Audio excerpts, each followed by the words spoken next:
Baik, kita kembali pada mata kuliah elektronika analog atau device elektronika, dan kali ini kita akan fokus membahas tentang dioda. Kita akan melihat sebelumnya dioda sebagai dioda yang ideal, model dioda ideal. Jadi yang harus diperhatikan adalah karakteristik dioda sebagai komponen elektronika ini sedikit berbeda, mungkin bukan sedikit ya, akan berbeda dengan komponen yang hanya menggunakan bahan tembaga seperti resistor, induktor ataupun kapasitor. Karena dia sifatnya karena dia menggunakan bahan semikonduktor yang memiliki karakteristik tertentu, maka eh, di sini dioda itu bekerja dengan sifat yang cukup unik dan dia memiliki beberapa model yang berbeda. Nanti kita akan lihat. Nah, untuk dioda ideal, kita modelkan sebagai dioda yang ideal, maka karakteristik arus dan tegangan akan bisa kita lihat seperti gambar di sini. Dia memiliki dua kerja di dalam hal ini kita hanya melihat dalam dua area kerja, walaupun ada area ketiga yaitu area breakdown. Di sini yaitu ada area reverse bias dan forward bias. Pada reverse bias, nilai arus ini akan selalu nol, dia tidak akan mengalirkan arus sedikit pun. Dan pada forward bias, dia akan naik secara signifikan, yang artinya dia akan mengalirkan arus dengan sangat tinggi. Jadi ini adalah simbol dioda. Pada belakang segitiga ini adalah yang namanya kaki anoda atau plusnya, dan pada bagian yang ada garis vertikal ini adalah kaki katoda atau bagian yang lebih negatif seperti itu. Dan arus ini mengalir dari anoda ke katoda. Dalam hari ini eh, pada saat dia mengalami forward bias. Nah, pada saat terminal positif atau anoda diberikan nilai yang lebih negatif, potensial yang lebih negatif dibandingkan katoda, maka dia akan bekerja pada bagian reverse bias di sini. Dan pada reverse bias, rangkaian sebandingnya itu seolah-olah dioda untuk model ideal adalah dia bekerja sebagai open circuit, yang artinya tidak akan ada arus yang mengalir. Di sini tidak akan ada arus yang mengalir. Nah, sebaliknya kalau kita memberikan tegangan yang lebih positif pada anoda dan tegangan yang lebih negatif pada katoda, maka dia akan bekerja pada forward bias, dan rangkaian sebandingnya itu seolah-olah dia dihubungkan short circuit dan arus bisa mengalir. Nah, Nah, untuk membatasi arus pada dioda diperlukan rangkaian luar, yaitu misalnya kita menggunakan resistor. Ini contohnya dua mode operasi dioda ideal dan penggunaan rangkaian luar untuk membatasi arus dan tegangan balik. Jadi kalau kita misalnya pasangkan seperti ini, maka kita bisa melihat bahwa arus ini akan dibatasi tergantung dari R-nya, yaitu V dibagi dengan R, yaitu menjadi 10 miliampere. Dan tegangan pada dioda ini menjadi 0 volt. Ideal ya. Ini adalah model ideal. Jadi semua tegangan itu akan diserap di resistor 1 kilo ohm. Nah, seperti itu. Nah, kebalikannya untuk membatasi tegangan reverse di sini, kalau misalnya kita pasangkan diodanya secara terbalik, maka kita bisa melihat arus harusnya mengalir dari atas ke bawah, tapi dia bekerja pada reverse bias, sehingga tidak akan ada arus yang mengalir di sini. Dan tegangan karena dia adalah open circuit, seolah-olah dia menjadi open circuit, maka tegangan 10 volt ini akan berada pada dioda seperti itu. Karena tidak ada tegangan yang diserap oleh resistor karena arusnya nol ya. Nah, untuk aplikasi yang paling sering digunakan pada dioda itu adalah aplikasi penyiarah. Penyiarah hal ini adalah kalau kita membandingkan dengan tegangan bolak-balik atau alternate current ya, apa namanya, AC dengan DC ya. Nah, jadi misalnya ini adalah rangkaiannya bahwa dioda dipasangkan dengan resistor dan di sini ada sumber tegangan AC. Nah, ini inputnya misalnya seperti ini, dia memiliki suatu tegangan puncak. Nah, jadi dengan frekuensi tertentu, positif, negatif, dan seterusnya, maka kita bisa melihat bahwa pada setengah periode, ini kan satu periodenya itu kira-kira seperti ini ya. Ini adalah satu periode dari gelombang. Nah, pada setengah periode pertama dari gelombang ini dan tegangan dia bernilai positif, maka yang ini apa sih? Nah, ini dia akan dioda akan bersifat sebagai short circuit. Dia mengalirkan arus dan tegangan sepenuhnya berada di resistor.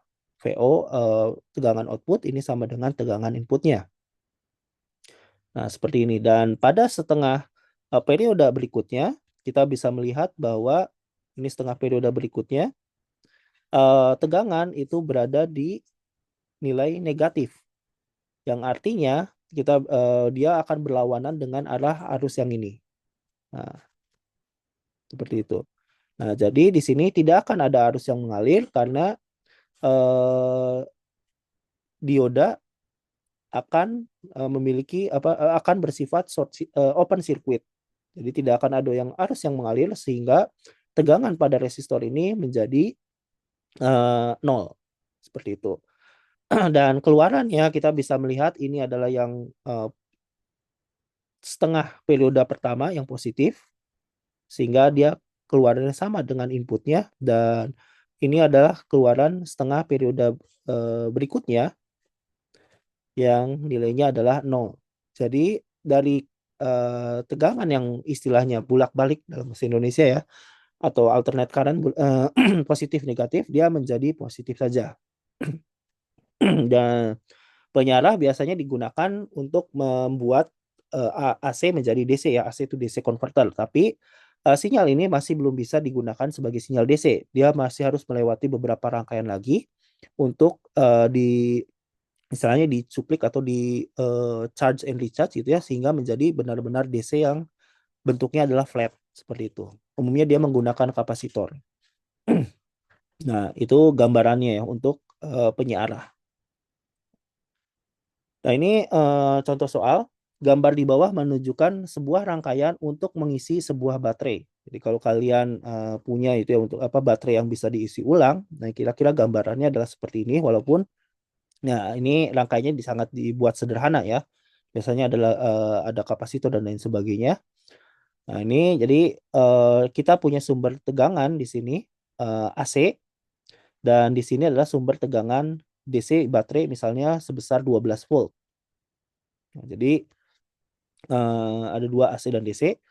Jika VS adalah sebuah gelombang sinusoidal di sini yang mempunyai amplitudo 24 volt, carilah bagian dari setiap periode saat dioda itu terkonduksi. Terkonduksi artinya saat dioda bekerja pada forward bias atau menjadi rangkaian ekuivalennya adalah short circuit.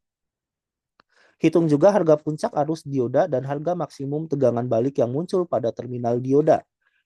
Jadi kita ingat bahwa supaya dioda terkonduksi atau bekerja pada forward bias, maka tegangan pada kaki anoda itu harus lebih besar dibandingkan pada kaki anoda.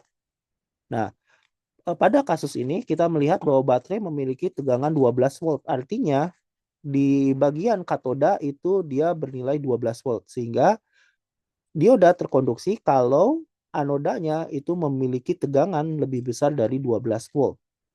Nah, jadi dia hanya terkonduksi pada kasus ini saja. Nah, gitu. Karena pada saat kurang dari 12 volt, maka dioda akan bekerja pada reverse bias. Lagi-lagi saya akan tekankan ini adalah model ideal. Seperti itu. Nah, pada saat ini dioda akan terkonduksi dan baterai ini akan istilahnya tercharging ya. Tercharge. Nah, ini adalah arus yang mengalirnya ke baterai. Yaitu sebut saja besarnya adalah 2 theta. Dengan theta adalah besar dari periode ini. Ini adalah VS-nya. Oke. Nah, ini adalah gambarnya. Jadi tadi sudah, nah jadi dia terkonduksi dia udah akan terkonduksi atau mencharge baterai pada saat bagian ini, maka kita akan menghitung panjang 2 theta ini dengan melihat misalnya kita melihatnya dari sini. Nah, berarti sampai ke sini, sampai ke nilai 12 volt. Jadi kita bisa menghitung menggunakan 24 cos theta. 24 cos theta ini adalah yang bagian ini. Nah, sampai dia nilainya 12. Nah, bagian ini. Jadi yang ini itu menggambarkan sinyal yang ini. Nah, ini. Tidak termasuk yang ini. Nah, kita dapatkan, kalian hitung, maka kita dapatkan tetanya yang setengah, artinya adalah teta sama dengan 60 derajat. Yang setengahnya ya.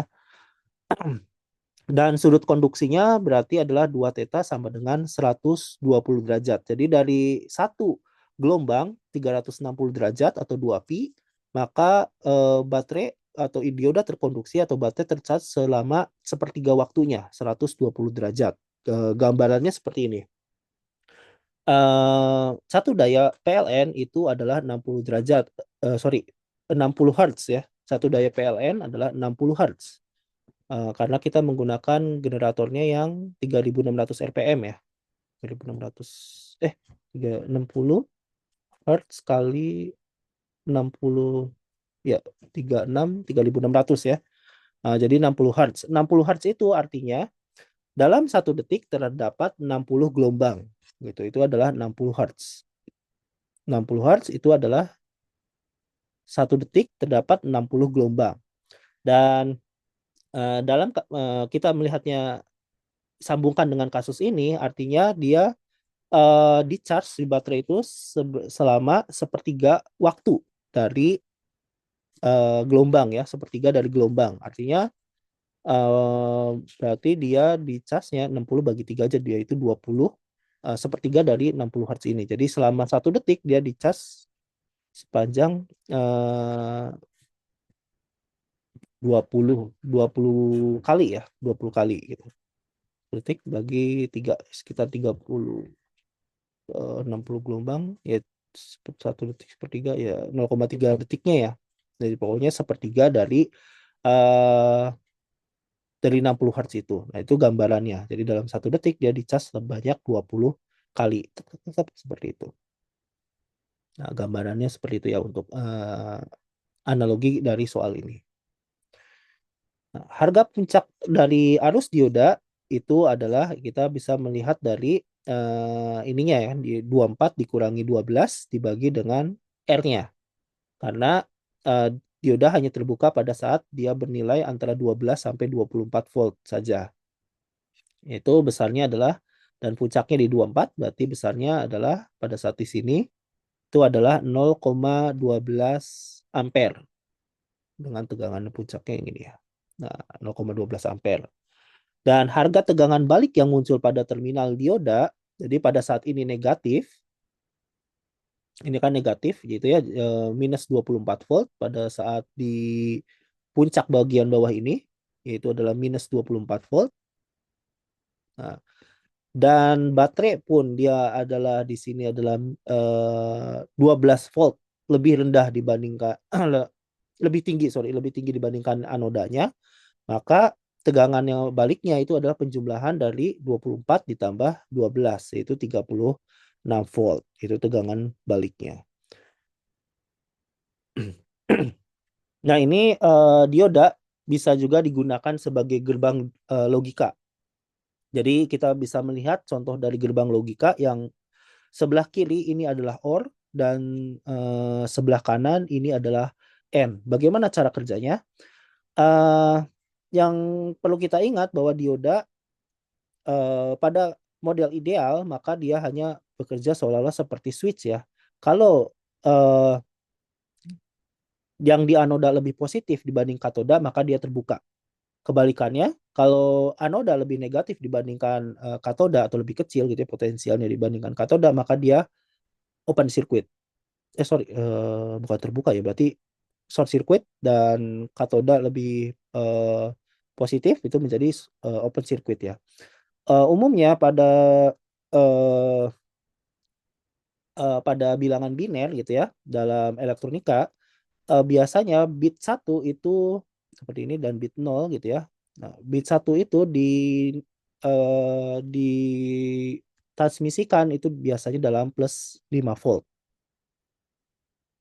Makanya di sini plus 5 ya. Ya walaupun mungkin ada beberapa yang menggunakan nilai berbeda, tapi umumnya dia adalah nilai positif yang cukup tinggi dan bisa dibedakan dari bit 0. Bit 0 bisa menggunakan minus 5 volt atau 0 volt.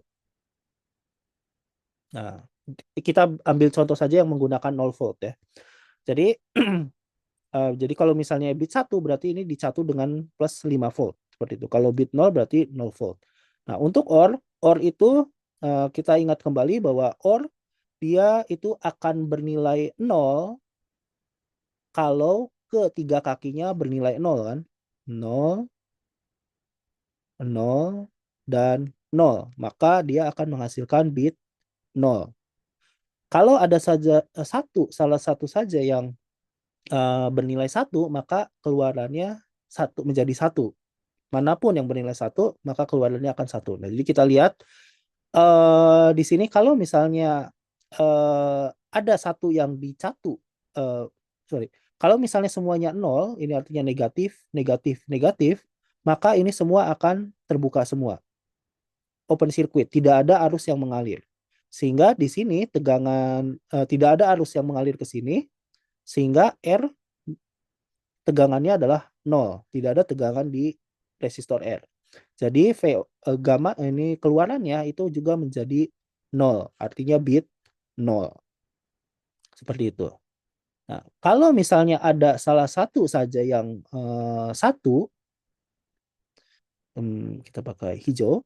Jadi misalnya yang VB ini dia bitnya 1, artinya di sini akan mengalir arus. 1 itu berarti plus 5 ya, plus 5 volt. Maka di sini akan mengalir arus dan mengarah ke sini. Sehingga R di sini dia akan memiliki tegangan. Tegangannya ya di sini dalam kasus ini adalah 5 volt kan. 5 volt, maka V omega pun akan bernilai 5 volt keluarannya. Sehingga dia bernilai 1. Jadi ada satu saja yang bernilai 1, dia akan 1. Ya, kalian bisa coba untuk yang lainnya gitu ya, kombinasi yang lainnya. Nah, berikutnya untuk N kebalikannya itu jadi keluarannya itu akan bernilai 1 kalau semua inputnya itu bernilai 1. Dan kalau ada salah satu yang bernilai 0, maka dia akan keluarannya bernilai 0. Seperti itu. Nah, saya gambarkan gini aja deh. 0, 1, 0. Ini seperti yang tadi sudah dicontohkan ya. Ini pun jadi misalnya ini yang sorry, ya kalau dia mau salah satu bernilai 0, misalnya dia akan menjadi 0. Oke. Jadi kita lihat dulu untuk yang seluruhnya misalnya bernilai 1 bit gitu ya, atau berarti kalau 1 itu dicatu dengan plus 5 ya, ini berarti lebih plus, plus, dan plus. Nah, kalau ini plus, maka kita bisa melihat tegangannya mungkin sama gitu ya, atau lebih kecil, sehingga di sini adalah open circuit. Karena ini pun 5 volt kan, 5 volt. Nah, karena di sini open semua, maka tidak ada arus yang mengalir ke sini. Sehingga tegangan di R ini dia menjadi open ya. Open ya, tidak ada arus yang mengalir, maka tidak ada tegangan di R, sehingga tegangan semua di sini semua.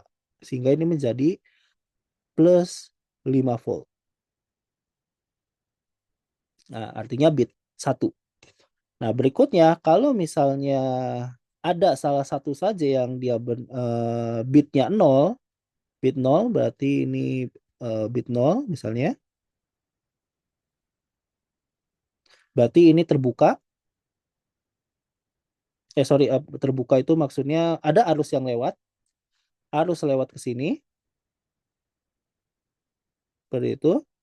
Nah, maka tegangan 5 volt itu seluruhnya akan diserap di R ini. Di sini tegangannya menjadi 5 volt. Nah, sehingga di sini keluarannya menjadi 0 volt atau sama dengan di sini gitu. Nah, maka dia menjadi gerbang logika OR dan AND. Nah, seperti itu. Oke, contoh soal nomor 2. Asumsikan dioda adalah dioda ideal. Carilah harga arus I dari kedua rangkaian, berarti ini I, dan tegangan pada titik B yang ini. Dari rangkaian berikut. Jadi ada dua rangkaian. Kalian melihat di sini kita bisa melihat rangkaiannya serupa ya, seolah-olah serupa, tapi yang membedakan adalah resistornya. Sini. Nah, tadi saya sudah katakan sebelumnya bahwa kalau dioda ideal, kita anggap sebagai model ideal, maka arus itu hanya bisa mengarah dari anoda ke katoda. Padahal dari beberapa contoh soal sebelumnya kita lihat bahwa kita bisa saja mengasumsikan arus ini mengalir kemana gitu ya. Tapi pada saat kita analisis dan kita hitung dan ternyata nilai arusnya yang kita asumsikan itu negatif, artinya dia mengarah ke sebaliknya. Kalau dia hanya berupa kapasitor, induktor, ataupun resistor itu tidak masalah. Tapi pada dioda, dia tidak bisa memiliki arus yang bernilai negatif atau berarah ke sebaliknya dalam kasus ini. Sehingga ini akan menjadi sedikit bermasalah dalam analisis rangkaian. Nah, untuk solusi nomor 1, kita buat asumsi dulu. Asumsinya adalah dioda di sini dua-duanya on. On itu artinya dia short circuit, gitu ya. Artinya arus lewat. Arus lewat ke sini dan arus lewat ke sini. Nah, pada kasus ini maka kita bisa melihat di sini ID2 yang ini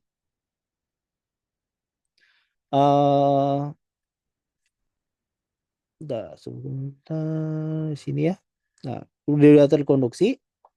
Kalau dioda ini sepenuhnya terkonduksi, maka B ini itu akan bernilai 0. Kenapa? Ya karena tegangan B ini akan mengikuti tegangan di sini, yaitu adalah 0 kan. Jadi VB ini akan sama dengan 0. Nah, seperti itu. Dan kalau VB sama dengan 0, maka tegangan ini pun akan sama dengan tegangan yang di sini.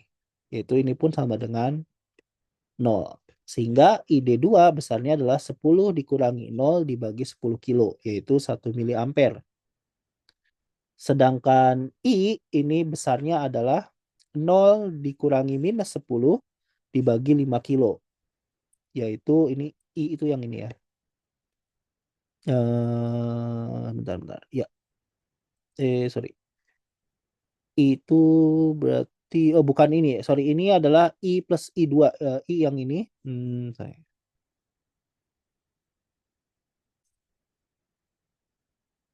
Nah, I tetap yang ini bukan itu, bukan I. Ini adalah I plus I D2. Jadi gabungan antara I dengan I D2 yang mengalir ke sini. Besarnya adalah 2 miliampere.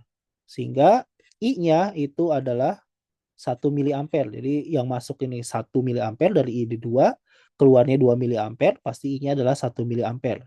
Jadi kita bisa melihat arahnya itu sudah sesuai dengan asumsi kita. Jadi ini asumsi kita itu bisa kita katakan benar. Nah, untuk rangkaian yang kedua, nah ini juga sama, kita asumsikan kedua dioda terinduksi. Jadi ini mengalirkan arus. Seperti itu. Sehingga VB ini sama dengan 0, lagi-lagi. Ini 0. Dan V juga ini sama dengan 0. Nah, di sini kita hitung ID2 sama seperti tadi, 10 dikurangi 0 dibagi 5, yaitu 2 miliampere. Jadi yang masuk ke titik B dari ID2 ini adalah 2 miliampere.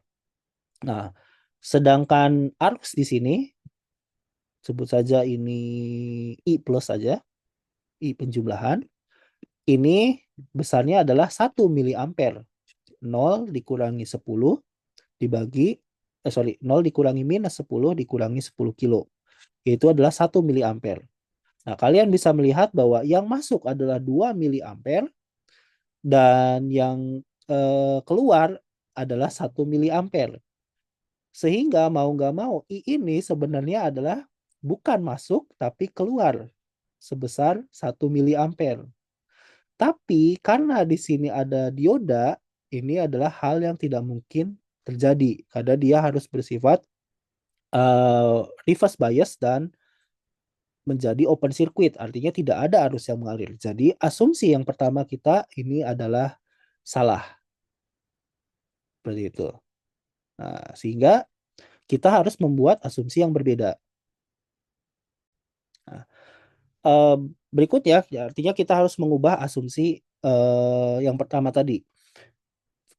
Jadi kita melihat tadi arah yang bagian D1 itu kebalik, sehingga asumsi kita berikutnya adalah yang D2 tetap on, tapi yang D1 kita off-kan gitu. Jadi di sini tidak ada yang mengaruh. Artinya ini hanya satu garis lurus sebenarnya. Nah, di sini kita bisa menghitung bahwa arus ID2 itu adalah 10 volt dikurangi arus paling bawah minus 10 volt dibagi 5 ditambah 10 kilo ohm, yaitu 1,33 miliampere. Ini adalah ID2. Dan tegangan pada node B kita bisa menghitung mau dari atas atau dari bawah sama saja. Bisa 10 dikurangi tegangan ini atau minus 10 ditambah tegangan ini. Kita ini aja, yang bawah aja. Minus 10 dikurangi tegangan ini adalah 1,33 miliampere dikali 10 kilo. Sehingga hasilnya adalah 3,3 volt. Jadi ini adalah VB. Dan ini tidak menyalahi dari apa namanya, asumsi kedua yang baru tadi.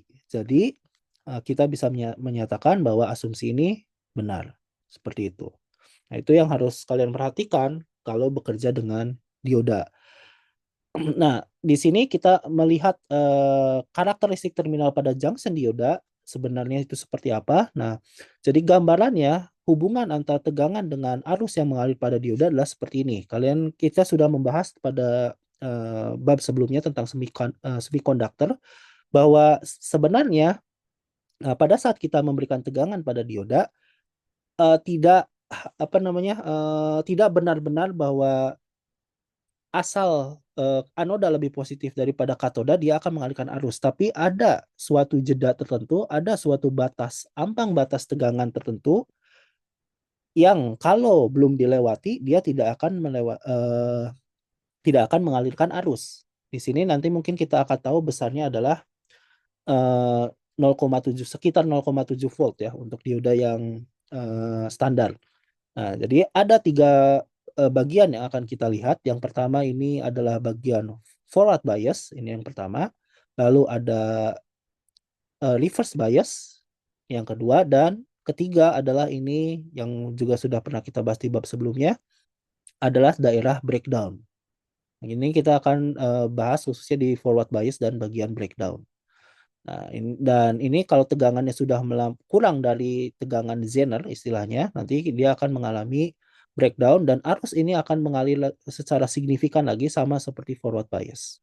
Nah, kalau kita ingin melihat dengan lebih detail gitu, tapi dengan skala yang berbeda-beda, jadi kita melihatnya, maka gambarannya kira-kira seperti ini. Pada forward bias, tegangan itu akan mulai naik mungkin di sekitar antara 0,6 sampai 0,8 volt ya, atau biasanya 0,7 volt, ini sebagai voltage drop. Nah, ini akan mulai signifikan naik. Jadi tidak benar-benar dari setelah 0 gitu ya. Justru baru naiknya itu sebenarnya adalah 0,7 volt. Yang menyebabkan nanti kita punya beberapa model lagi untuk melakukan perhitungan ini. Nah, kalau model ideal tadi kita menganggapnya bahwa dia berada di ya pokoknya asal lebih positif gitu ya, maka dia akan menjadi short circuit gitu. Nah, ini akan sedikit berbeda untuk analisis yang lebih detail. Nah, sedangkan pada reverse bias di sini ada arus yang mengalir tapi sangat kecil seperti itu. Dan pada bagian Zener atau breakdown gitu ya, sudah melewati tegangan Zenernya, dia akan mengalirkan arus yang secara signifikan yang nilainya kebalikannya pada forward bias. Oke, jadi dia bisa kita katakan pada dioda akan mengalir pada bagian forward bias dengan keadaan tertentu dan pada breakdown seperti itu. Nah, Pada daerah forward bias, secara matematis kita bisa menuliskan bagian ini adalah bentuk eksponensial. Jadi arusnya itu mengalir, besarnya itu ditentukan oleh IS, ini adalah yang namanya arus jenuh, dikalikan dengan E pangkat V per N dikalikan VT, dengan VT-nya ini adalah yang namanya thermal voltage dikurangi 1. Nah, thermal voltage itu didefinisikan sebagai K dikalikan T dibagi Q. K-nya adalah konstanta Boltzmann, T-nya adalah temperatur mutlak, tergantung temperatur atau suhu pada dioda itu bekerja. Q-nya adalah muatan elektron. Jadi kalau kita lihat nilai konstanta Boltzmann dan juga muatan elektron, maka eh, thermal voltage itu nilainya kira-kira 0,0862 dikalikan dengan suhu dioda bekerja milivolt. Nah, IS disebut juga arus skala yang berbanding lurus dengan luas permukaan junction. Jadi ini hubungannya dengan geometri dimensi dari si diodanya tersendiri gitu ya. Berapa junction? Kita kemarin sudah membahas tentang junction pada semiconductor ya. Dari sebuah dioda tersebut. Nah, dan arus ini merupakan fungsi dari suhu. Nah, dan IS ini arus skala ini berlipat dua, jadi dia naik 2 kali lipatnya setiap kenaikan suhu 5 derajat Celcius. Ini memang harus berhati-hati ya suhu tempat kerja si dioda ini, karena dia nilai arusnya itu bisa berubah, jadi harus dicek. Tapi dalam kasus ini biasanya kalau dalam soal itu kita asumsikan bekerja pada suhu ruangan. Nah, suhu kamar ini kita tuliskan sebagai 20 derajat Celcius. Jadi pada suhu kamar, tegangan thermal voltage-nya itu adalah 25,3 milivolt. Umumnya kita gunakan thermal voltage-nya adalah di sekitar 25 milivolt. Ini sudah cukup gitu ya. Jadi ini asumsinya. Jadi kalau tidak dikatakan berarti kita asumsikan dioda itu di soal ataupun di mana gitu ya. Nah, maka asumsikan kerjanya pada suhu kamar 20 derajat Celcius dan nilai thermal voltage-nya adalah 25 milivolt. Pada persamaan dioda, harga N bisa berkisar antara 1 dan 2, tergantung dari bahan dan struktur fisik dari diodanya. Umumnya kita gunakan N sama dengan 1, jadi pada keadaan normal. Jadi kalau tidak ditentukan bahwa N-nya berapa, maka kita asumsikan N-nya sama dengan 1. Ini juga mempermudah perhitungan gitu ya. Jadi kalau arusnya itu jauh lebih besar daripada arus skalanya, dan ini yang sering terjadi pada kalau kita bekerja pada forward bias, maka kita bisa menuliskan bentuk seperti ini. N-nya tadi sama dengan 1 ya, dengan N sama dengan 1 asumsinya. Nah, jadi yang minus satunya ini hilang. Nah, di sini menjadi lebih sederhana, dan kalau kita ingin melihat V-nya, tegangan ini, maka kita bisa lenkan logaritmik kedua sisi, maka kita mendapatkan V sama dengan thermal voltage VT dikalikan len I per IS, arus skalanya. Nah, ini hubungan arus dan tegangan pada dioda, kita bisa melihat misalnya dua buah dioda yang berbeda gitu ya. Yang bekerja pada arus yang berbeda tapi pada suhu yang sama misalnya. Jadi dioda 1 bentuknya seperti ini dan dioda 2 bentuknya seperti ini. Nah, sehingga kalau kita rasiokan keduanya I2 per I1, maka kita dapatkan bentuk seperti ini. I2 per I1, bentar, IS-nya harusnya hilang ya. Ini IS-nya sudah nggak ada ya. Dari I2 per I1 sama dengan E pangkat V2 per V1. Sehingga kalau kita lenkan kedua sisi, maka V2 min V1 sama dengan VT dikali len I2 per I1. Kalau kita gunakan logaritmik basis 10, len itu kan logaritmik basis E ya. Nah, kalau ini basis 10, maka kita dapatkan angka 2,3 VT log I2 per I1. Artinya apa? Di sini kita bisa melihat bahwa kalau dioda itu arusnya naik, misalnya anggap aja naik 10 kalinya gitu ya, maka tegangan ini berubah sebesar 2,3 kali VT. Kalau VT-nya adalah 25 milivolt, ya kali 2,3 sekitar 60 mungkin ya. Nah, kalau arusnya itu berubah 10 kalinya, tegangan 10 kali dia naik, berarti V2-nya naik juga. I1 dari I1 ya, naik 10 kali, berarti tegangan dia berubah sebesar sekitar 60 milivolt. Jadi itu perbedaannya, dia tidak linear sifatnya. Nah, ini yang sudah ditulis tadi, yang saya sudah sebutkan tadi. Pada daerah forward bias, arus sangat kecil untuk tegangan lebih kecil dari 0,5 volt. Harga ini disebut dengan tegangan cut-in. Agar dioda benar-benar terhubung, penurunan tegangan pada dioda itu antara 0,6 sampai 0,8 volt gitu ya. Jadi pada short circuit-nya itu pada sekitar 0,6 sampai 0,8 mulainya. Umumnya penurunan tegangan atau voltage drop tegangan pada dioda itu besarnya kira-kira 0,7 volt. Nah, jadi di sini di 0,7 volt gambar sebelumnya ya. Karena IS dan VT merupakan fungsi dari temperatur, karakteristik arus tegangan forward akan pada forward biasnya akan berubah dengan adanya perubahan suhu. Di sini jadi kita bisa melihat bahwa kalau suhu itu naik, maka tegangan pun akan turun. Tegangannya menurun sebesar minus 2 milivolt per derajat Celcius. Nah, seperti itu. Perubahan tegangan dioda karena suhu dapat dipakai dalam perancangan termometer elektronik. Jadi karena keunikan sifatnya ini atau tegangannya sangat dipengaruhi oleh suhu, maka bisa digunakan sebagai alat-alat yang digunakan untuk mengukur suhu, seperti termometer elektronik. Oke. Nah, itu pada bagian forward bias. Nah, pada daerah reverse bias, persamaan arus dioda jika tegangannya negatif dan harganya beberapa kali lebih besar dari VT, tegangan voltage drop-nya, thermal voltage-nya, yaitu 25 volt, arus dioda itu menjadi I sama dengan min IS, jadi arus skalanya. Pada kenyataannya, besarnya arus pada daerah reverse bias ini jauh lebih besar dari arus jenuh atau arus skala ini. Nah, jika sebuah dioda mempunyai arus jenuh pada orde antara 10 pangkat minus 15 ampere sampai 10 pangkat minus 14 ampere, ini seperti yang sudah dijelaskan pada bab sebelumnya. Jadi ini sangat kecil sekali.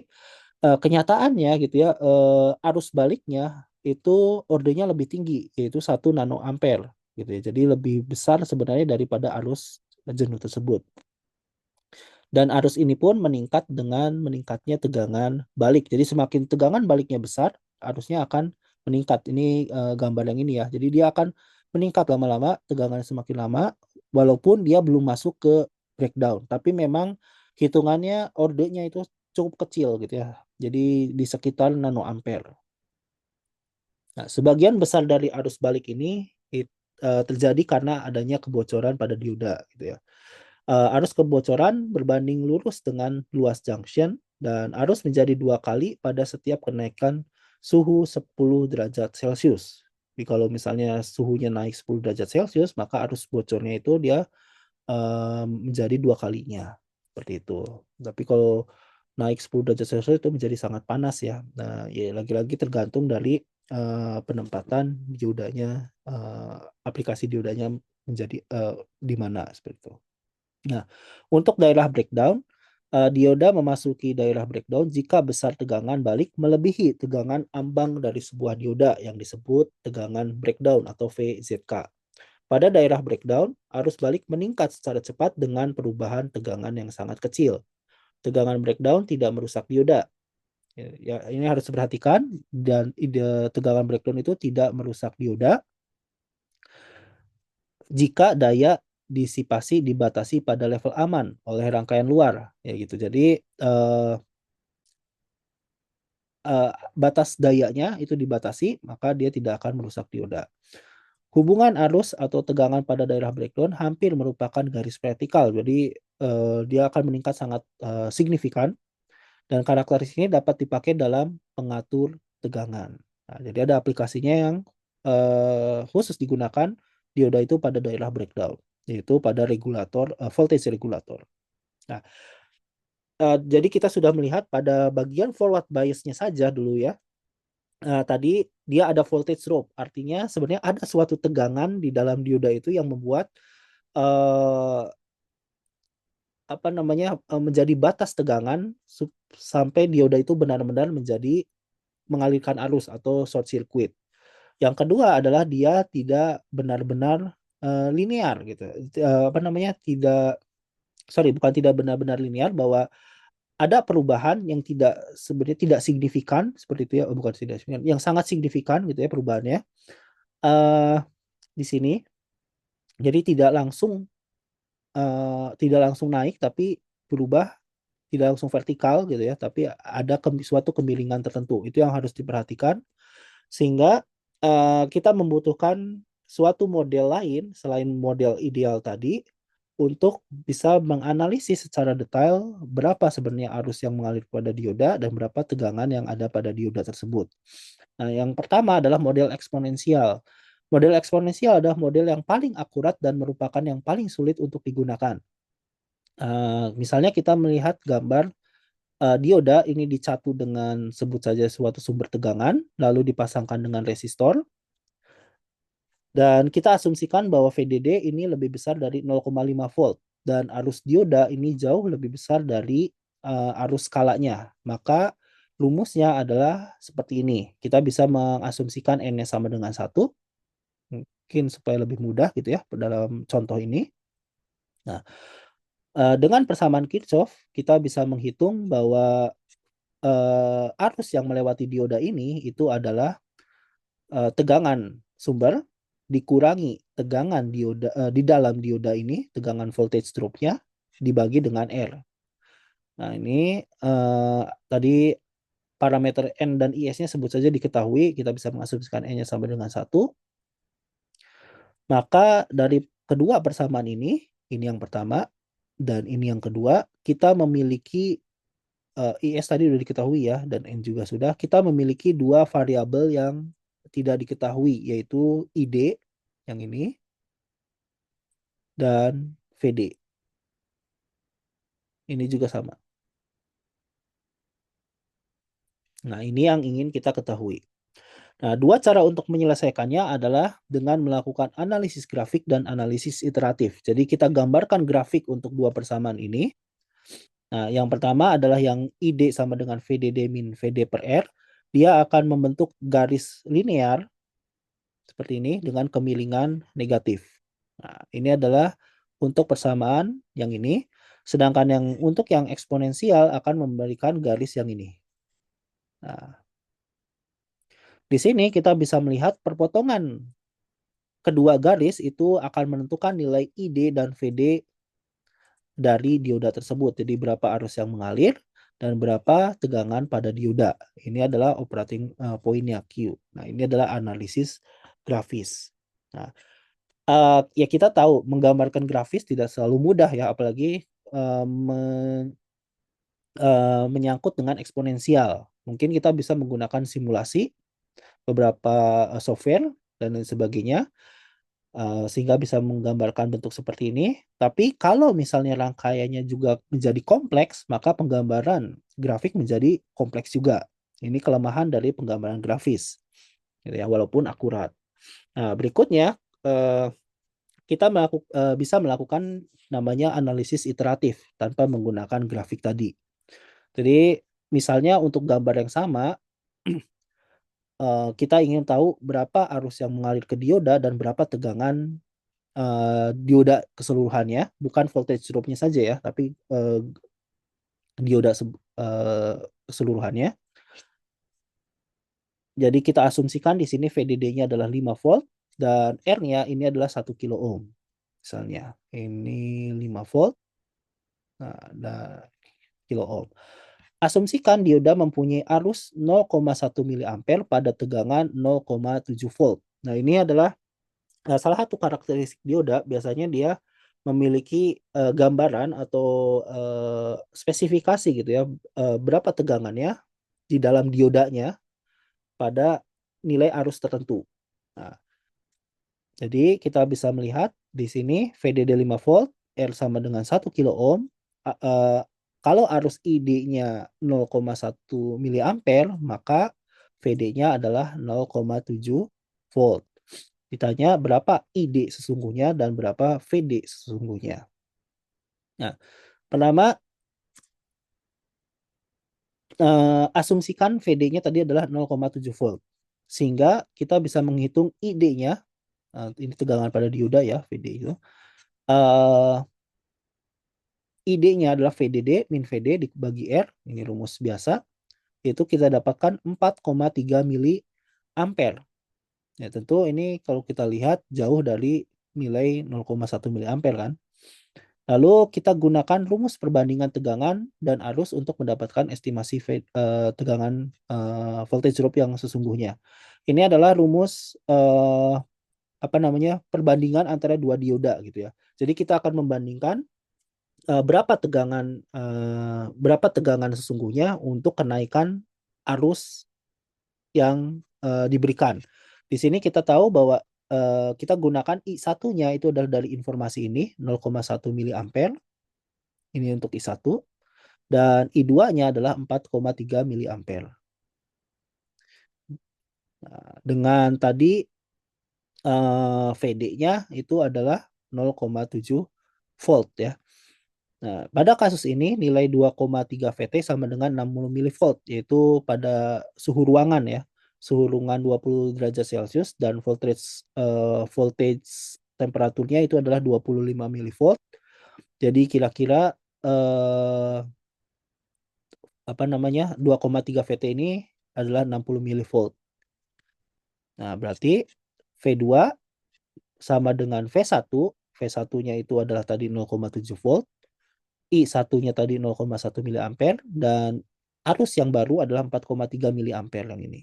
Sehingga kita dapatkan tegangan voltage drop yang baru dan nilainya adalah 0,738 gitu. Jadi kita bisa melihat di sini tegangannya pada saat arus naik tegangannya pun berubah gitu dengan voltage drop-nya. Jadi 0,738 juga ikut naik ya. Iterasi pertama menghasilkan ID arusnya itu adalah 4,3 miliampere dan VD-nya 0,738 volt. Dan kita lakukan perhitungan yang sama, jadi diiterasi lagi, diulang untuk nilai yang sekarang kita ganti. VD-nya adalah 0,738 yang baru, maka kita dapatkan ID yang baru, arus yang mengalir adalah 4,262 miliampere. Ini menjadi V1 dan ini menjadi I2. Ini I1. Nah, sehingga kita dapatkan V2 yang baru itu adalah 0,738 volt. Ini benar nggak yang hitungnya ya? Ya anggap aja benar ya. Pokoknya nilainya tidak akan terlalu jauh beda gitu ya. Nah, jadi dari hasil iterasi kedua ini menghasilkan nilai VD yang tidak jauh berbeda dengan iterasi sebelumnya dan nilai arusnya pun tidak jauh berbeda. Maka kita bisa menghentikan perhitungan. Ya kita bisa lagi sih iterasi gitu. Ini kan kalau masih ada perbedaan ya 4,3 dengan 4,262, tapi nilainya tidak akan jauh berbeda lah nanti. Nah, nilai ini dekat dengan nilai iterasi pertama, maka tidak perlu dilakukan iterasi lebih lanjut. Maka idenya kita bisa menyatakan bahwa arus yang mengalir itu ke dioda sebenarnya adalah 4,262 miliampere dan tegangan pada diodanya voltage drop-nya itu adalah 0,738 volt. Seperti itu. Nah, tentu model iterasi ini lagi-lagi kita bisa saja mengalami kesulitan kalau iterasinya menjadi lebih banyak gitu ya, semakin panjang dan juga rangkaiannya menjadi kompleks. Nah, di sini kita buat model yang bisa menyederhanakan bentuk seperti itu, yaitu dengan model garis lurus. Nah, di sini jadi untuk garis lurus ini kita menggunakan dua buah garis. Yang pertama adalah garis 0 dari nilai konstan 0 untuk VD-nya kurang dari VD 0 dan arus ID ini untuk VD-nya lebih besar dari VD 0. Jadi model ini digambarkan dengan rangkaian ekuivalen. Terdapat dioda ideal artinya dia hanya berfungsi sebagai switch ya. Lalu ada sumber tegangan dan ada suatu nilai resistansi yang menyebabkan terjadinya slope seperti ini. Nah, jadi dibuat seperti ini. Ya, kalau lihat dari grafik ini, kalian bisa membayangkan bahwa tentu ada beberapa nilai yang miss, ada errornya kan, antara model eksponensial dengan model garis lurus. Tapi kalau kita menggunakan asumsi yang benar dan menghitung dengan ada beberapa batasan sih memang ya, dengan cara yang benar, maka kita bisa mendapatkan nilai yang cukup mendekati seperti itu. Nah, ini contohnya kita lihat. Nah, misalnya kita akan menghitung soal yang sebelumnya, contoh soal yang tadi dengan model garis lurus. Nah, untuk model garis lurus maka kita perlu menentukan VDO-nya. VD0-nya itu sebut saja adalah 0,65 volt di sini. Dan RD-nya itu adalah 20 ohm. Umumnya nilai resistansi ini cukup kecil gitu ya. Istilahnya dia tidak sampai 1 kilo ohm gitu ya. Biasanya di bawah. Jadi 20 ohm ini. Nah, dan VDO-nya biasanya mendekati berada pada rentang 0,6 sampai 0,8 seperti itu. Jadi kalau kita lihat rangkaian ini, maka kita bisa menghitung ID ini adalah VDD dikurangi VDO. Nah, jadi ini agak beda gitu ya antara VDO, tegangan yang berada di dioda dengan tegangan keseluruhan dioda gitu. Jadi VDO sebenarnya penjumlahan antara VD ini penjumlahan antara VDO dengan tegangan di RD ya. Jadi VDD min VDO dikurangi dibagi R plus RD ya resistansinya ya, dibagi total resistansi. Maka karena semua informasi sudah ada, maka ID-nya itu adalah 4,265 miliampere. Dan tegangan pada dioda keseluruhannya itu adalah VDO ditambah tegangan pada RD yaitu ID dikalikan RD. 4,265 miliampere dikalikan dengan 20. Besarnya adalah 0,735 volt. Dan nilai ini kalau kita bandingkan 4,265 miliampere dan 0,735 volt itu tidak terlalu jauh berbeda dengan perhitungan ini. Nah, jadi model ini ya masih sesuai gitu ya, karena nilainya masih mendekati. Nah, ada lagi model lain yang ini bisa ya lebih simpel daripada model garis lurus tadi, yaitu model penurunan tegangan constant voltage drop ya. Jadi di sini kurvanya itu garis lurus sebesar sebut saja 0,7 volt dan dia hanya digambarkan dengan VD 0,7 volt saja. Jadi tidak ada resistansinya. Kurva eksponensial didekati dengan dua buah garis, nilai konstan 0 dan garis vertikal. Model ini adalah model yang paling sering digunakan pada tahap awal analisis. Jadi umumnya digunakan pada tahap awal analisis dan perancangan gitu. Jadi hanya untuk memastikan bahwa si dioda ini bekerja sesuai dengan apa yang diinginkan gitu. Tapi untuk nilainya itu bisa saja nanti agak sedikit berbeda dari errornya agak sedikit tinggi dibandingkan model garis lurus ataupun model eksponensial. Nah, terutama jika pada tahap-tahap tersebut belum tersedia informasi rinci mengenai karakteristik dioda. Nah, untuk rangkaian pada contoh soal sebelumnya, jadi kalau kita menggunakan VD sama dengan 0,7 volt, maka arus yang mengalir pada dioda besarnya adalah 4,3 miliampere. Di sini nilainya tidak jauh beda dengan model eksponensial yaitu 4,262 miliampere. Jadi masih cukup baik lah gambarannya. Nah, sedangkan untuk model dioda ideal itu kita tidak menggunakan VD ya, VD-nya sama dengan 0, sehingga arus yang mengalir ini adalah 5 miliampere karena model dioda ideal hanya menggunakan dioda saja tanpa ada sumber tegangan di dalam dioda. Ini cukup jauh seperti itu. Ya, beda ya. Bedanya dari 4,3 menjadi 5 miliampere. Ya, ini juga bisa digunakan sebagai ya lagi-lagi tadi sebagai penyederhanaan dan mungkin sebagai gambaran gitu ya kemana arus ini akan mengalir gitu arusnya. Nah, oke. Itu adalah model yang biasa digunakan dalam perhitungan dioda. Berikutnya ini adalah yang namanya model sinyal kecil. Jadi biasanya gitu ya terdapat aplikasi dengan sebuah dioda diberikan bias untuk beroperasi pada suatu titik pada karakteristik forward dari kurva tegangan dan arus. Dan sinyal kecil AC ditumpangkan pada sinyal DC. Jadi gambarannya eh, seperti ini. Jadi dia bekerja dengan dua sinyal yaitu AC dan DC. Yang ini AC dan ini adalah DC. Dan AC-nya biasanya ini relatif kecil sinyalnya itu. Makanya dikatakan model sinyal kecil ya. AC-nya ini relatif kecil. Ada yang bilang di bawah 5 milivolt ataupun di bawah 10 milivolt seperti itu. Dan VD-nya itu yang relatif lebih besar dibandingkan tegangan AC-nya. Nah, jadi eh, dioda ini dibuat bekerja pada suatu titik tertentu sehingga model AC ini nanti eh, berubah menjadi seperti ini gitu. Jadi titiknya hanya operasinya itu pada suatu daerah yang sempit gitu ya. Daerah yang sempit sehingga dioda ini bekerja seolah-olah pada garis linear gitu. Walaupun ini bentuknya eksponensial ya, tapi seolah-olah dibuat linear.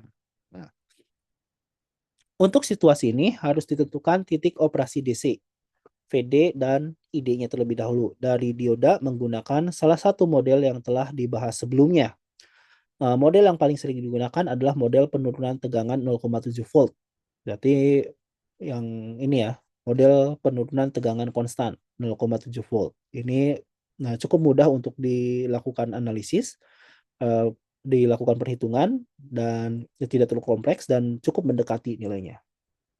Nah, jadi dari kasus ini bahwa dengan model sinyal kecil ini kita bisa memisahkan perhitungan antara bagian DC dengan bagian AC gitu. Kemudian untuk operasi sinyal kecil di sekitar titik bias DC, dioda dimodelkan sebagai sebuah resistansi yang besarnya sama dengan kebalikan dari kemiringan garis tangan yang ini ya, garis tangan terhadap karakteristik eksponensial IV di titik bias tersebut. Seperti itu. Nah, dioda oh ya sebelumnya harus diperhatikan ya, biasanya dalam simbolnya atau notasinya tegangan atau arus AC itu dinotasikan huruf kecil V-nya ini, bukan yang subnya ya, yang ini ya V-nya. Sedangkan tegangan atau arus DC itu digambarkan dengan huruf besar V, I, ini AC berarti ya. Kalau VD yang ini berarti yang bagian AC-nya, ID-nya. Nah, itu gambarannya seperti itu. Jadi itu yang harus, nah ini kan VD kecil ini, nah ini adalah bagian AC-nya. Ini pun sama ID-nya. Nah, gambarannya nah, kira-kira seperti itu. Nah, dioda dicatu dengan sumber tegangan DC, sebut saja VD ya. Dan sinyal AC sebut saja V kecil D T karena dia tidak konstan kan ya, umumnya sinusoidal. Tanpa sinyal AC, tegangan dioda sama dengan VD dan arus dioda. Nah, besarnya ini rumus awal ya. Nah, kita bisa nanti mengasumsikan N sama dengan 1. Dengan adanya sinyal AC tadi, tegangan sesaat pada dioda ini berubah menjadi, nah ini untuk yang D besar itu biasanya adalah nilainya konstan atau untuk AC ini adalah sesaat, nilai sesaat gitu ya, instantaneous value gitu. Entah itu peaknya, entah itu pokoknya dia dihitung sebagai nilai sesaatnya. Jadi bukan nilai, jadi kalau ini kan sinusoidal ya. Nah, untuk yang VD ini adalah instantaneous value-nya. Jadi tegangan keseluruhannya ini besarnya adalah VDT sama dengan DC, ini adalah tegangan DC ditambah tegangan AC, ini adalah totalnya. Jadi misalnya kalian punya tegangan DC di sini. Nah, ini adalah tegangan AC.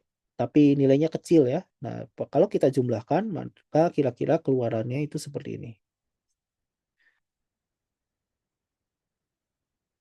Nah, seperti itu.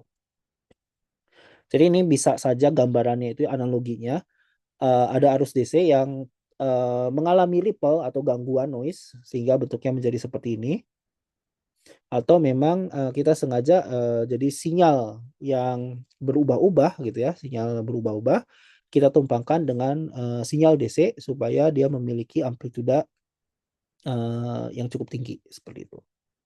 Nah, arus dioda sesaat besarnya menjadi seperti ini. Ini dari rumus yang ini kan sebenarnya. Dengan V-nya itu gabungan dari ini. Sehingga bentuknya adalah ini. Yang terakhir ini yang menandakan di sini adalah bagian DC dan di sini adalah bagian AC. Nah, dengan persamaan awal ID-nya yang ini, berarti kita bisa tuliskan bagian AC ini, yang ini IS dikalikan VDT-nya ini adalah ID. Seperti ini. Jadi kita melihat hubungan antara arus AC dengan arus DC. Jika amplituda sinyalnya itu VD-nya itu jauh lebih kecil daripada VT, thermal voltage, kita ingat thermal voltage tadi pada suhu ruangan itu adalah 60 mV kan. Nah, maka kita bisa membuat bagian yang ini itu jauh lebih kecil dari 1 karena VD-nya jauh lebih kecil daripada VT. Makanya di sini terbatas bahwa AC-nya itu mungkin kurang dari 5 mV atau 10, ada yang bilang 10 mV gitu ya. Pokoknya nilainya seperti itu gitu. Maka persamaan ini kita bisa ubah menjadi bentuk seperti ini. Persamaan ini disebut pendekatan sinyal kecil dan berlaku untuk sinyal yang memiliki amplituda kurang dari 5 mV. Di buku Cedar Smith kita dikatakan kurang dari 5 mV ya. Ingat bahwa VT tadi sudah saya sebutkan adalah 25 oh ya, ini VT-nya ya, bukan 2,3 VT ya. Sorry, VT-nya adalah 25 mV. Kalau 2,3 menggunakan logaritma 2,3 dikali VT itu adalah 260, sekitar 60. Persamaan sebelumnya, maka dari yang ide tadi bisa dituliskan yang ini maka bisa kita tuliskan sebagai seperti ini. Yang ini. Nah, jadi gambarannya di sini adalah bahwa arusnya itu yang melewati dioda itu adalah gabungan atau penjumlahan antara arus DC dengan arus ini dikalikan dengan tegangan AC. Itu diperoleh komponen arus sinyal yang proporsional dengan tegangan sinyal, yaitu ID sama dengan ID ditambah ID. Dengan ini adalah arus sinyal AC, itu adalah gambar bisa dihitung dengan cara seperti ini. Gitu. Jadi arus DC dibagi dengan thermal voltage dikali dengan tegangan AC, dan ini sifatnya adalah linear gitu. Nah, sehingga ini akan memudahkan perhitungan nantinya. Jadi arus AC-nya itu hasilnya akan linear dengan tegangan AC-nya, ya tegangan AC-nya, dan gabungannya itu adalah hanya penjumlahan dari tegangan AC dan tegangan DC-nya. Oke. Besaran yang menghubungkan arus sinyal ID yang AC ya, arus AC dengan tegangan sinyal AC memiliki dimensi konduktansi, yaitu mho. Ini kebalikan dari ohm. Jadi kalau ohm itu resistansi, kebalikannya itu adalah konduktansi atau mho. Ya sebenarnya 1/R sih, sama saja ya. Jadi kebalikannya. Dan disebut konduktansi sinyal kecil dioda, atau ini konduktansinya itu adalah ID per VT. Nah, ini adalah konduktansinya. Nah, sedangkan kebalikannya itu adalah resistansi sinyal kecil, yaitu LD ini, atau disebut juga sebagai resistansi tambahan. Ya, karena kalau kita lihat dari model sebelumnya, RD ini seolah-olah sebagai resistansi tambahan ya. Jadi makanya namanya resistansi tambahan atau incremental resistance yang diberi simbol RD. Yaitu besarnya ya kebalikan dari tadi konduktansi sinyal kecil ya, VT per ID. Resistansi sinyal kecil dioda berbanding terbalik dengan arus ID. Ya, ini yang berbanding terbalik ya. Artinya kalau ID semakin arus DC-nya ini semakin tinggi, maka RD akan semakin rendah. Nilai ini merupakan kebalikan harga kemiringan pada titik kerja Q-nya, atau RD sama dengan ini harusnya 1 per ya. 1 per arus totalnya ya, arus dibagi dengan turunan arus terhadap tegangan total pada saat ID sama dengan arus AC sama dengan arus DC. Keuntungan menggunakan model ini adalah analisis sinyal kecil dapat dipisahkan dari analisis bias DC. Jadi kita bisa menghitung di bagian DC-nya, lalu bagian AC-nya saja. Nah, contoh kita punya rangkaian seperti ini. Ini ya sebenarnya rangkaiannya seperti tadi ya, rangkaiannya sederhana. Kita hanya menghubungkan dioda dengan resistor. Tapi pada rangkaian berikut, R-nya sama dengan 10 kilo ohm, satu daya V plus ini mempunyai nilai DC-nya 10 volt. Jadi ini adalah 10 ya. Ini adalah 10 volt plus, dan di sini adalah 10 kilo ohm.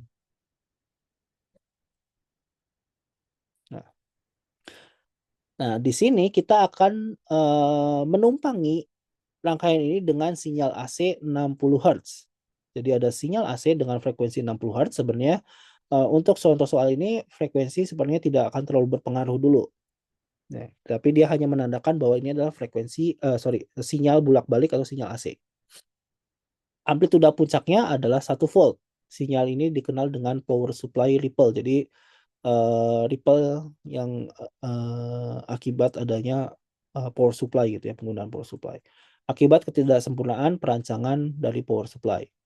Hitunglah tegangan DC pada dioda dan amplitudo dari gelombang sinusoidal yang muncul pada dioda. Jadi kita ingin melihat tegangan DC-nya berapa dan amplitudo dari gelombang sinusoidal yang muncul pada diodanya. Asumsikan dioda mempunyai penurunan tegangan 0,7 volt, ini adalah voltage drop-nya. Jadi karena tadi dikatakan bahwa yang cukup mudah kita gunakan model voltage drop constant voltage drop ya, penurunan tegangan konstan. Pada arus, jadi voltage drop 0,7 volt pada arus 1 mili ampere. Nah, jadi gambarannya seperti ini, bahwa akan ada arus yang mengalir ke sini, yaitu arus ID, ini arus DC-nya. Dan ini adalah rangkaian sinyal kecilnya. Jadi ini bagian AC-nya.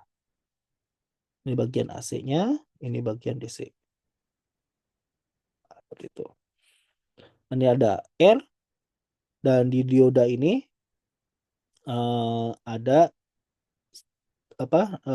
resistansi tambahan gitu ya pada bagian AC. Jadi gambarannya seperti ini. Ini bagian AC, dari ini bagian DC. Nah, jadi solusinya pertama kita hitung dulu bagian DC-nya yang ini. Jadi kita asumsikan tadi VD-nya adalah 0,7 volt dengan model voltage drop, constant voltage drop. Maka kita bisa menghitung arus ID ini 10 min 0,7 dibagi 10, yaitu 0,93 miliampere.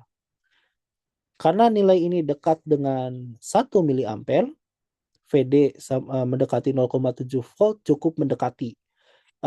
Ingat bahwa di sini ada ada karakteristik dioda ya. Jadi penurunan voltage drop-nya berapa pada arus 1 miliampere. Kalau misalnya ternyata agak cukup jauh gitu ya, maka kalian harus menggunakan iterasi untuk mendekati ID sesungguhnya. Seperti itu.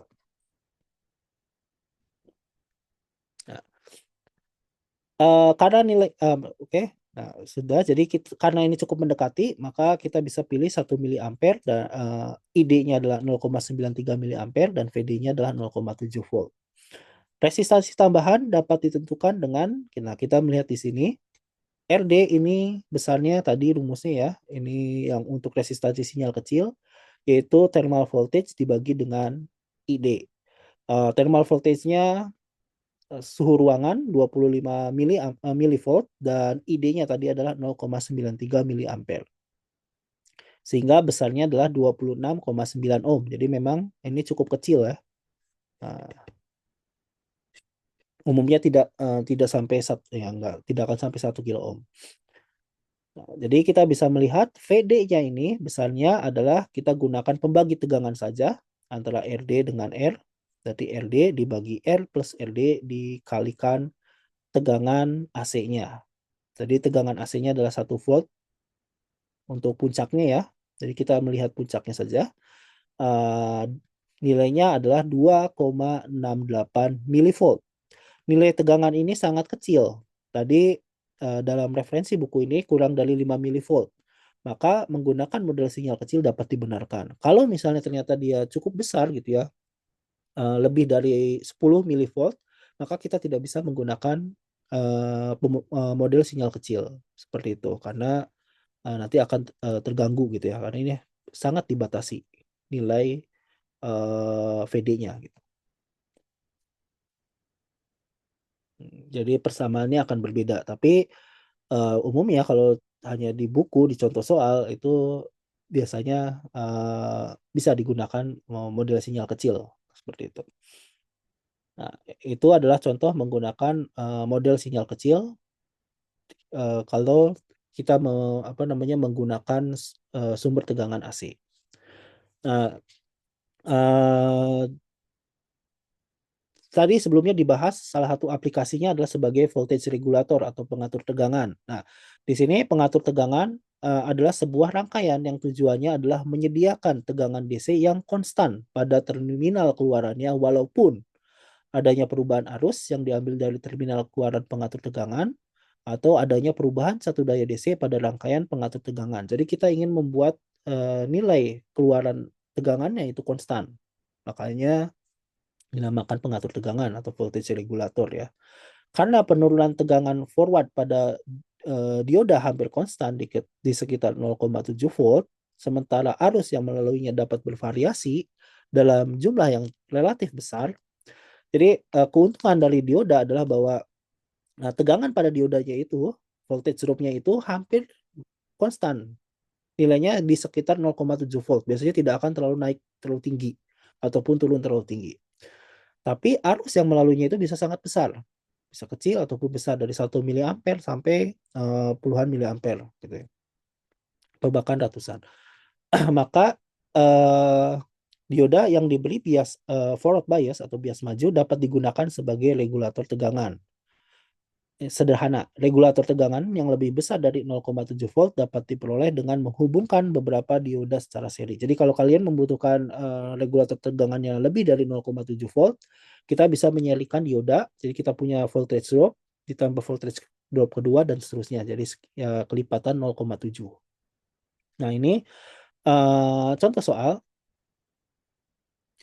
Perhatikan rangkaian pada gambar di bawah bahwa ada 3 buah dioda, artinya ini kita ingin membuat regulator tegangan untuk 2,1 volt ya. Digunakan untuk mendapatkan tegangan tetap 2,1 volt. Hitung persentase perubahan pada pengatur tegangan yang disebabkan oleh kita akan mengubah misalnya satu dayanya ini naik terdapat fluktuasi sebesar plus minus 10%. Plus minus 10% artinya kalau 1 volt dia bisa naik ke 11 volt ataupun turun ke 9 volt. Dan lalu berikutnya kita hubungkan dengan beban. Suatu beban sehingga beban ini akan mengambil arus gitu ya, dan mengambil arus dari rangkaian utamanya. Jadi yang pertama adalah regulator ini tegangan 2,1 volt seperti gambar. Lalu VD-nya itu plus minus 10% atau 1 volt. Yang ditanyakan adalah perubahan VO-nya di sini. Dalam persen bukan ya? Kayaknya bukan ya. Dan kalau kita pasangkan RL, berapa perubahan V0 yang terjadi? Nah, jadi kalau pertanyaan awal belum ada bebannya, berarti I yang lewat ke sini adalah 10 dikurangi total VD di sini adalah 2,1 dibagi dengan 1 kilo, yaitu adalah 7,9 miliampere. Ini adalah 7,9 miliampere. Nah, maka setiap dioda ini akan memiliki resistansi tambahan sebesar RD dibagi VT RD sama dengan voltage terminal thermal voltage dibagi dengan arus yang lewat 25 milivolt dibagi 7,9 miliampere. Yaitu adalah 3,2 ohm. Jadi di sini tuh ada resistansi tambahan atau incremental resistance sebesar totalnya adalah 3,2 ohm. Satunya ya. Karena ini kita RD itu hanya lihat dari satu dioda. Jadi total resistansinya dikali 3 yaitu 9,6 ohm.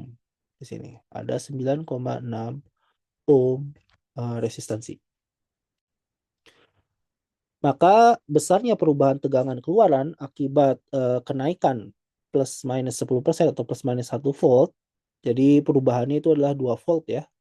Maka kita bisa melihat delta VO-nya R, ini adalah di sini R, RD-nya. Total RD ya, 3 kali RD. Total incremental resistance menggunakan pembagi tegangan dibagi R plus R dikalikan perubahannya adalah plus minus 1 volt kan ya. Jadi 2. Ini 9,6 dibagi 9,6 ditambah 1 kilo itu hanya 19 milivolt. Artinya pada saat tegangan ini berubah dari 9 ke 11 volt, sebesar 2 volt itu, tegangan keluaran itu hanya berubah sebesar 19 milivolt. Gitu. Itu yang maksimumnya, yang terbesarnya ya. Hanya berubah sebesar 19 milivolt dari 2,1 volt yang diinginkan. Jadi dia masih dekat gitu ya, tidak terlalu berubah jauh. Nah, pada saat ini 1 dari 10 volt hanya mengubah sebesar plus minus 9, milivolt atau plus minus 0,5% saja. Karena perubahannya hanya sekitar 3,2 milivolt per diodanya. Maka penggunaan model sinyal kecil bisa dibenarkan. Jadi ini perumpamaan untuk model sinyal kecil ya akibat ada ripple pada power supply. Ketika beban 1 kilo ohm ditambahkan, beban menarik arus sebesar IL sama dengan, jadi pada saat dipasangkan beban, maka tegangan pada beban ini sama dengan tegangan pada ketiga dioda yaitu 2,1 volt. Maka arus yang mengalir ke sini adalah 2,1 dibagi 1 kilo ohm, yaitu sebesar 2,1 miliampere. Arus ini dari mana? Yaitu dari supply ini yang seharusnya mengarah ke dioda, tapi diambil ke sini sebesar 2,1 miliampere. Artinya arus yang mengalir ke dioda itu berkurang sebesar 2,1 miliampere. Hal ini menyebabkan penurunan arus yang melewati dioda sebesar 2,1 miliampere. Jadi berkurang 2,1 miliampere. Penurunan tegangan pada dioda menjadi besarnya adalah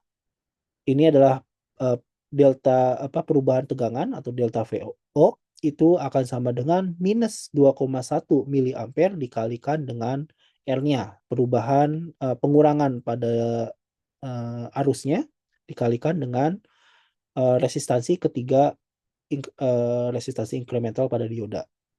Besarnya adalah minus 20 milivolt.